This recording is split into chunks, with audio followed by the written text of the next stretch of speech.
今天来了位匆匆忙忙的车主，他说明天要去广西出差，对他很重要。可是，在去高速的途中，经过一个坡，车在坡顶时，底盘被刮蹭发出声响，车主被吓了一跳。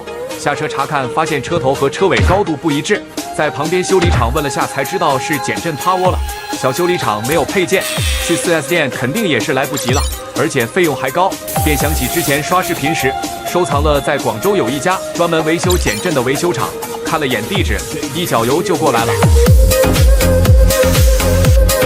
可以看到维修师傅每一步都很细致，为我们敬业的师傅献上一个爱心，顺便收藏一下视频，也防不时之需。最后，你觉得这样的维修值多少馒头？